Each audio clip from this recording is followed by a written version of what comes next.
Nestlé wants you to believe it's just chocolate, coffee, and baby food. Good food, good life, the slogan says. The largest food and beverage company that has ever existed. Over 2,000 brands sold in nearly every country on Earth. But here's the question we're answering by the end of this video. Why is Nestlé the single most boycotted company in the history of the world? A boycott that started in 1977 and, in some form, has never actually stopped. To answer that, we go back to a broke, twice-failed pharmacist, a dying baby, and a company built on a genuinely good idea that would curdle over the next century and a half into droughts, dead infants, collaboration, slavery lawsuits, and price fixing. So let's start at the beginning, because Nestlé's story doesn't start with greed, it starts with a cure.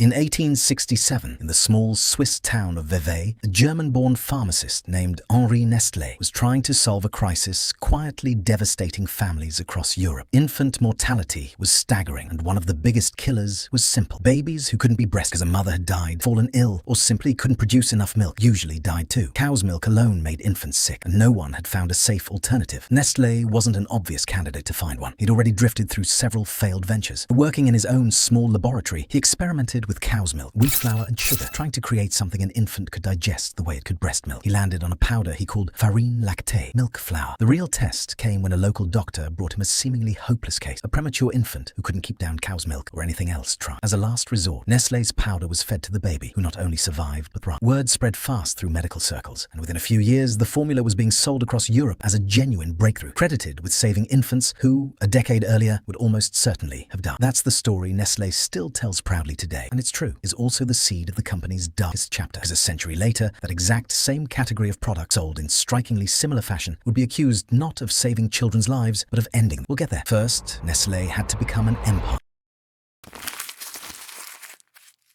Around the same time, two American brothers, Charles and George Page, opened Europe's first condensed milk factory in Cham, Switzerland, under the Anglo-Swiss brand. For decades, Anglo-Swiss and Nestlé were bitter rivals, each copying the other's products. Then, in 1905, exhausted by competition, the two simply merged. The new Nestlé and Anglo-Swiss Milk Company had over 20 factories and an overseas sales network already stretching into Africa, Asia, Latin America, and Australia. Nestlé was built from the moment of that merger, be global, and that appetite for growth would define every major decision the company made for the next 100 years, including the ones it now regrets. Nestlé's chocolate business grew from a neighborly favor, supplying condensed milk to a fellow Vevey resident who used it to invent milk chocolate. But war, not chocolate, supercharged Nestlé's growth. In 2000, Nestlé agreed to pay roughly $14.5 million into an international reparations fund for Holocaust survivors, acknowledging that subsidiaries operating in Nazi-controlled territory had employed forced laborers. One of them, the food company Maggi, later folded into Nestlé, had used prisoners from concentration camps near the Swiss-German border. Nestlé kept acquiring companies with murky wartime pasts, kept expanding relentlessly. That instinct, expand first, ask questions never, is exactly what would trigger Nestlé's biggest scandal yet. By the 1970s, birth rates in wealthy countries were falling, so Nestlé, the world's dominant infant formula seller, went looking for new customers in the developing world. Sales reps, dressed as nurses, handed out free samples in maternity wards, sometimes even given commissions tied to how much formula they moved. Mothers who breastfed for free were being persuaded, gently but relentlessly, to switch to something they had to buy. Once a mother's own milk supply dried up from disuse, she had no choice but to keep buying formula, except many families lived without clean water or the means to sterilize a bottle, and couldn't always afford enough powder to mix it at full strength. Unsterile water mixed with watered-down formula created disease and malnutrition instead of nutrition. In 1974, a British campaign group published a report bluntly titled The Baby Killer, accusing Nestlé of contributing to sickness and infant death across the developing world through exactly this kind of marketing. The backlash was immediate, and it was global. On July 4, 1977, activists in Minneapolis launched a boycott of Nestlé products. Within a year, it had spread to Australia, Canada, and New Zealand, becoming one of the largest, most organized consumer boycotts in modern history. In 1981, the World Health Organization adopted an international code regulating breast milk substitute marketing, and the original US boycott was called off in 1984, but it never actually stayed dead. Watchdog groups have accused Nestlé of continuing to skirt that code for decades, since in Pakistan, Bangladesh, and Laos. Campaign groups still run active Nestlé boycotts today, nearly 50 years after the first one began. Once a brand becomes synonymous with harming children, it turns out the reputation doesn't fully wash off. And formula wasn't the only thing Nestlé decided it could sell people that they used to get free.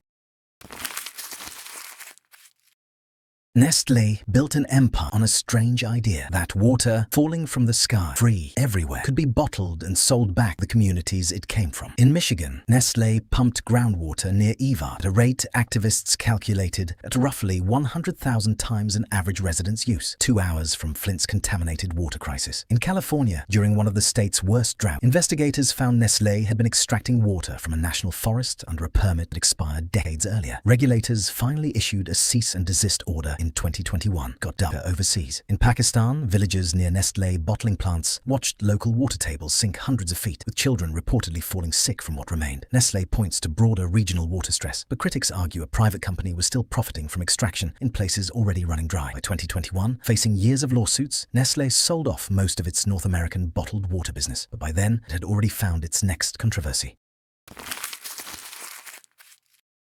Nestlé doesn't own a single cocoa main legal defense. Instead, it buys from independent farms across West Africa, especially Ivory Coast. In 2005, men from Mali sued Nestlé and Cargill in US federal court, alleging that as children they'd been trapped into Ivory Coast and forced to work on cocoa farms supplying chocolate industry. The suit claimed Nestlé had the economic leverage to demand change on these farms, but never used it. The case dragged on for 16 years, reaching the Supreme Court in 2021, where Nestlé won 8-1. Not because the justices found no forced labor occurred, but on a technicality. The abuse happened entirely overseas. Independent monitors report the problem in West Africa's cocoa sector persists today.